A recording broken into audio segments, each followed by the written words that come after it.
As many would know by now, acclaimed ancient language and Bible scholar Dr. Michael S. Heiser had officially graduated into the unseen realm not too long ago due to his ongoing battle with pancreatic cancer.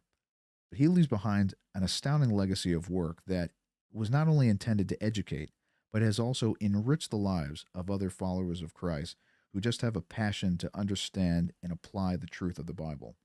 But if you happen to be someone who is unfamiliar with him and his work, here's a brief overview. Dr. Heiser dedicated over 20 years of his career as a biblical scholar, helping people lay aside their modern ways of reading the Bible to become more aware of how to read it in its ancient context. He stressed the importance of studying the original languages like Hebrew and Greek and other corresponding ancient languages of that time that have a similar phonetics and morphology, and even the specific cultural and theological views of the people of that time in order to read it with their mindset. I've discovered things that I just had no idea about before, like the divine council narrative and how consistent that is throughout the entire Bible, and even the real definition of the word Elohim and what that actually means. And there's one phrase that Dr. Heiser is well known for quoting often would be, if there's something in the Bible that seems strange, it's probably important. And, I just for the longest time, that really stuck with me. And I think it's probably the same with anyone else who is probably familiar with his work. And he was someone who was really compelled to offer a biblically sound response to the whole UFO phenomenon by speaking at various conferences held by organizations like MUFON. Among a small amount of researchers of that time, he was someone who was convinced that the UFO phenomenon and public testimonies of extraterrestrial encounters were not only real, but ultimately they were spiritually evil in nature.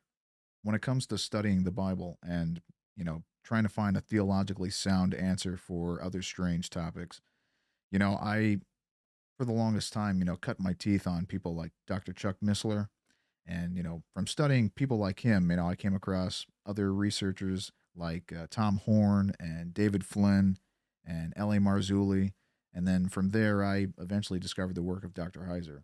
Everything I've learned up to this point when it comes to reading and studying the Bible in its original context, it's just been so enriching. And it's really strengthened my faith. And, it's kind of given me a better perspective on what my role is in the Great Commission. Two other quotes that he would use on his separate website and kind of related YouTube channel, Fringe Prop 321, would be, where the world is stranger than we think, but thinking should not be strange. And the second one being, what you know may not be so. And those are just two great quotes that really sum up how we should think critically about the Bible and other information that we encounter in life.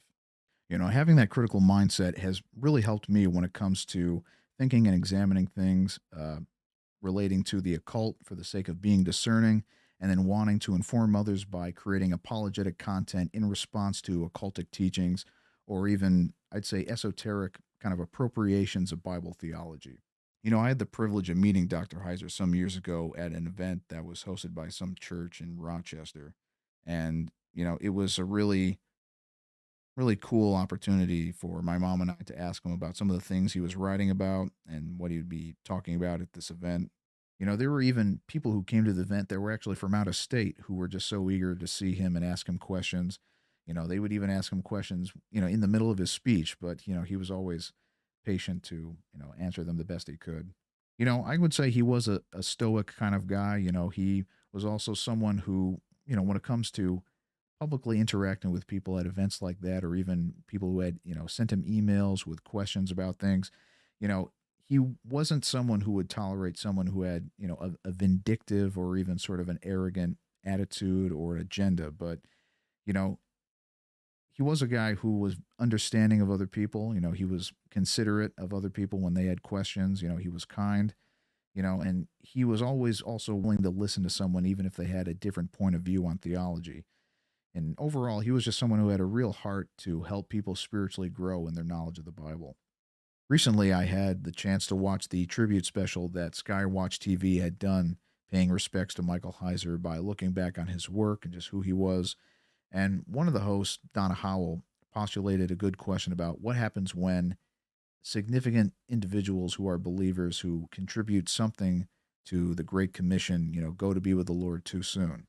I can't remember exactly what she said, so I'm sort of paraphrasing here, but I think she said something to the effect of the question isn't, who will be the next Dr. Heiser or who would be sort of the next significant influence to take on sort of the same mantle of responsibility, but more so who's going to be the next person to make a significant contribution to the Great Commission and just the growing of the church.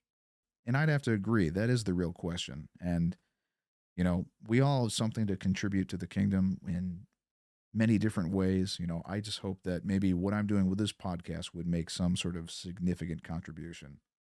It took me some time to cope with the fact that God took him home so soon. And, I'm still kind of sad that I won't have the opportunity to interview him for this podcast. But, you know, it's comforting to know that he's in the presence of the Father. He's in his loving embrace, and he's probably even chatting it up with his divine counsel. It's like they're all kind of eager to meet him, and they're kind of clamoring around and wanting to talk to him about stuff. So that's a comforting thought as well. So for me and other believers in Christ who have really been blessed by what God has done through Dr. Heiser, to the Heiser family and to their friends, just as a reminder, we just want to say that we love you. We continue to pray that God blesses you with everything that you wish to do for him. And to Dr. Heiser, I just want to say thank you for your service to the kingdom, sir. And I'm looking forward to seeing you again soon.